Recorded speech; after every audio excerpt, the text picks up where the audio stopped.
Well, our Chicago Cubs take 2 of 3 against the Tampa Bay Rays, and it's all looking like roses now for the Chicago Cubs as they try to climb back over 500, headed back home for a homestand against the Pittsburgh Pirates. We're going to cover that series coming up. We're also going to talk about Mr. Reliable Colin Rea, among other things, right after this.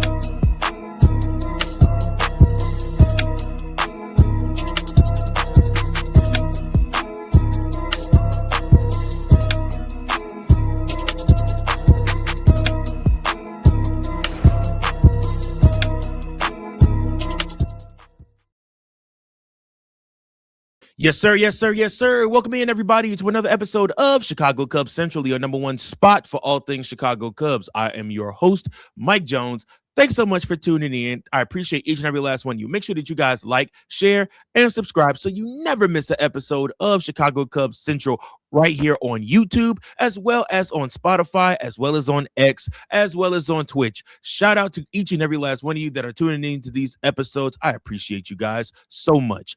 Again, leave a 5-star rating if you are watching this on Spotify or on Apple.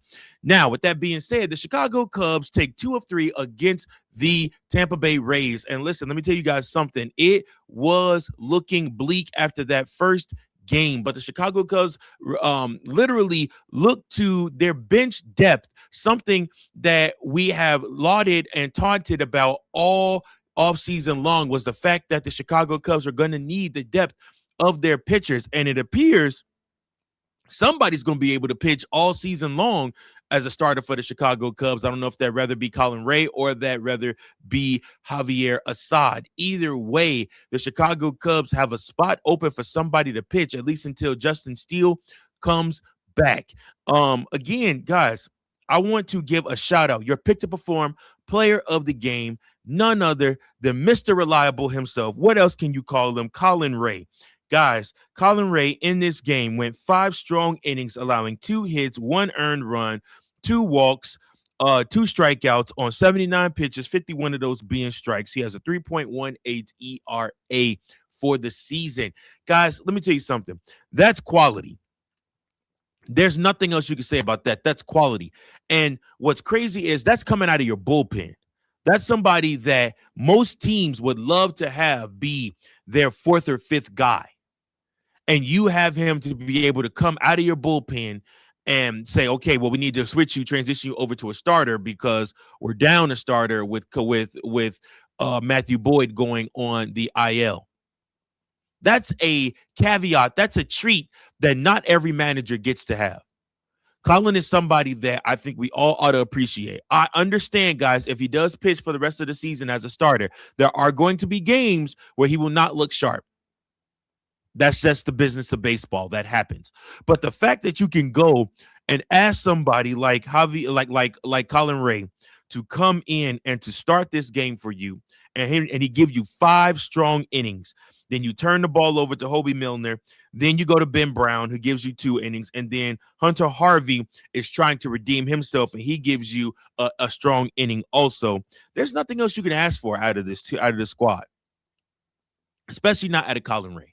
You can ask Ben Brown to be better. I'm sorry. I'm never going to not be on Ben Brown's ass because he's somebody that should be a starter. He should be getting the starter time over both Colin Rea and over Javier Assad. But Ben Brown's still struggling with the same stuff he's been struggling with for the past 2 years. Don't get me started. It's a good day. We're happy. Anyways, look. Colin Rea is somebody that we all should appreciate being a Chicago Cubs. Chicago Cubs signed him to another deal, another 1-year deal. And I think they're just going to keep riding this out and see how long things work out. And as long as things work out, he'll keep coming back. And again, he's somebody that the Chicago Cubs should absolutely appreciate because he's done great things on the Chicago Cubs team. Now, again, like I said, long term, you would like to see somebody like Justin Steele. You would also still like to see the Chicago Cubs maybe go out and see what they can get as far as another starting pitcher. But again, Colin Rea for right now will do. And then, of course, you have to give – I gave props yesterday on yesterday's episode to Javier Assad, who also has done so many great things for the Chicago Cubs in his start. So those are 2 guys that I want to highlight. Obviously, Colin Rea for today's game against Tampa Bay being your pick to perform player of the game, handling business, and helping the Chicago Cubs win. I mean, and that's what it's about. It's about getting notching up W's, and those 5 strong innings meant a lot. Only giving up 1 run. However, another thing happened on the flip side. Hey guys, did you know the Chicago Cubs could actually hit too when they want to? Listen to this. Nico Hoerner goes 3 for 5 in this game, scores 2 runs, hits a home run in this game, and 2 RBIs. Nico Hoerner's batting average is 333 right now. Michael Busch still struggling, still trying to find his way. He has dipped as low as 140 in batting average. He went 0 for 4 in this one. Alex Bregman went 0 for 3 in this one. This batting average dipped back under 200. He's at 188. Carson Kelly went 2 for 4. Pete Crow Armstrong went 0 for 4 in this game. His batting average is 234. Carson Kelly is 2 for 4 in this game. His batting average is 281. Moises Ballesteros 1 for 3 in this game, scoring a run, also 222 for his batting average. Dansby Swanson 0 for 3 in this game, does score a run. His batting average is 150. And Michael Conforto, imagine that. The unlikely guy, the one that we're all talking about needs to be replaced, including myself. I did a whole episode where I thought the Cubs ought to give Kevin Alcantara a shot out there playing out in the outfield. But Michael Conforto playing out in left field while Ian Happ is dealing with a bruised heel. He is available to come off the bench to hit, but just not able to play necessarily right now. Michael Conforto coming into left field and providing offense. 1 for 4, 1 run, 2 RBIs. He has a 250 batting average. Guys, don't let Michael Conforto remember how to hit like he used to. If Michael Conforto can find that touch again, I mean, it's going to be coming up roses for the Chicago Cubs. And Matt Shaw, 1 for 3. I don't think enough has been said about. I think that enough has not been said about what Matt Shaw has been able to do as a Chicago Cub. I mean, I really, really, really want to give credit where credit is due because he has done a magnificent job so far this season with how he has been performing offensively. I mean, literally playing all around the diamond, out there in right field, trying to cover a spot that's typically for Seiya Suzuki, which is, we'll be curious to see what they do with Matt Shaw when Seiya Suzuki comes back. If I have my way, I'm resting Alex Bregman on Friday, and I'm allowing Matt Shaw to play third base and keeping him hitting at the 9 spot. Give Alex Bregman a day off, put Seiya Suzuki out there in right field, or keep Matt Shaw at right field. And if you're going to let Bregman play, let him play, and then have Seiya Suzuki just DH for you. But again, either way, I think Matt Shaw has earned more playing time. I do not think he should be relegated to the bench. I think that he has earned opportunity to keep playing every day. I mean, it just looks like he's finding his way offensively, and that's something that we wanted to see from Matt Shaw for a long time now. So again, I am very, very happy with the progress of Matt Shaw. So the Chicago Cubs do take 2 out of 3 in the series. They now are back to 500, 6-6 on the season. And we got the Pirates coming up. The Pirates right now are 7-5 on the season. Like I said, they take on the Chicago Cubs for 3. These are all 1:20 start times for against the Chicago Cubs on Friday, Saturday, and Sunday. Let's look up the matchups for this series, and let's give the keys on how the Chicago Cubs can win some baseball games. So, Chris Malzinski is going to go up against Shota Imanaga. Chris Malzinski has a 4 ERA, a 1.56 WHIP, and he's pitched 9 innings. Shota is 0-1 with a 4.50 ERA, 1.20 WHIP. He has pitched 10 innings. That first game, guys, Shota Imanaga has to keep the ball out the air. We say it every single time he pitches. Shota, when he's getting down, when he's getting strikeouts, when he's getting ground balls, that's when Shota Imanaga is unhittable. That is when he is at his best. And like I said, it confuses and messes with the other team when they just can't get hits against him. If I had to bet I would mark this game as a win for the Chicago Cubs. I say the Chicago Cubs take 2 out of 3 in this series. I'm marking this game as a win. I think Shota, coming off his last strong start, is going to again try to have another strong start in this game. Um, Again, just got to keep the ball out the air in Chicago. If you do that, you will have success, Shota. And then next, after that, Jamison Tyone is going to go up against Bubba Chandler, who is pitching for the Pirates. Bubba Chandler, 0-1, a 3.12 ERA, 1.73 whip, 8.2 innings pitched. Jamison Tyone is 0-1 right now with a 2.53 ERA, 1.22 whip, and 10 and 2/3 innings pitched. So for me, when I look at Jamison Tyone, he again is also coming off a strong start where he really found himself and grinded out a game that he did end up eventually losing. But it just was because there wasn't enough run support there. The Chicago Cubs will probably end up losing this game. If I had to guess, this would be the one that they would lose. And then, of course, let's go to the Sunday game. Sunday's matchup on April 12th is the Bubba Chandler, Jamison Tyone.